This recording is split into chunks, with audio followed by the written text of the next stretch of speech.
소녀는 깜짝 놀라며 발견했다. 자신의 장난감 집안에 갑자기 무서운 머리가 생긴 것을. 하지만 더 의아한 것은 침대에 누워 있어야 할 인형 부부가 놀란 표정으로 앉아 있었다는 것. 그들의 아들은 이불 속에 숨어 있었고 마치 무언가에 놀란 듯한 모습이었다. 강아지마저도 문가에서 거실로 옮겨와 긴장한 눈빛으로 앞을 주시하고 있었다. 더 기묘한 것은 원래 탁자 위에 있던 머리가 어느새 바닥으로 내려와 있었다는 점. 소녀는 호기심에 손을 뻗어 만져보았다. 그러자 목 부분이 신선한 피로 가득 젖어 있었다. 소녀는 그들에게 더 이상 움직이지 말라고 경고했다. 그러나 아무도 예상치 못했다. 재앙이 서서히 다가오고 있다는 것을. 시간은 금세 저녁이 되었고 소녀는 집에 들어서자마자 방으로 달려갔다.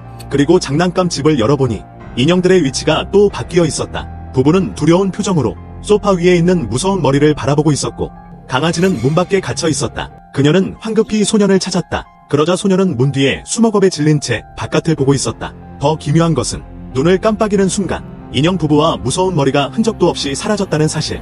소녀는 급히 장난감 집을 살펴보았다. 그러자 머리가 스스로 침실로 옮겨가 있었다. 소녀는 점점 더 무서워졌다. 결국 겁에 질려 침대 속으로 숨어들었다. 그러나 인형 가족을 지키기 위해 소녀는 대담한 결정을 내렸다. 다음 날 그녀는 장난감 가게에 가서 경찰 인형을 샀다.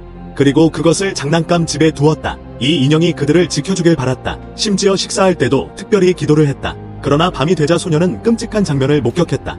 경찰 인형은 바닥에 쓰러져 있었고 머리마저 사라져 있었다. 인형 가족은 입을 크게 벌린 채 무언가 끔찍한 일을 겪은 듯 보였다. 소녀는 당황하며 무서운 머리를 찾기 시작했다.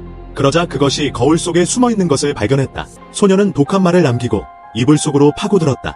다음날 소녀는 다시 장난감 가게로 갔다. 이번에는 인디언 대사제를 샀다.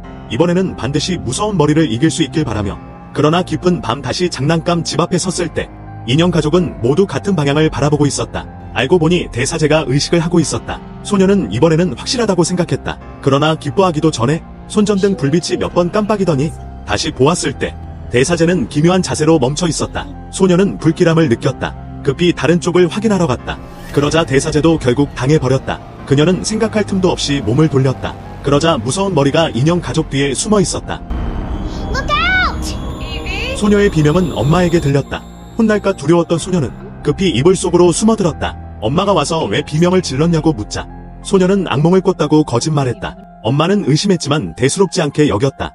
그러나 몇 분의 지체 사이에 소녀가 다시 장난감 집을 보았을 때 인형 부부는 이미 살해당했다. 소녀는 주위를 둘러보다가 소년이 현장에 없다는 걸 알았다. 그녀는 마음속으로 간절히 기도했다. 소년이 무사하기를 바라며.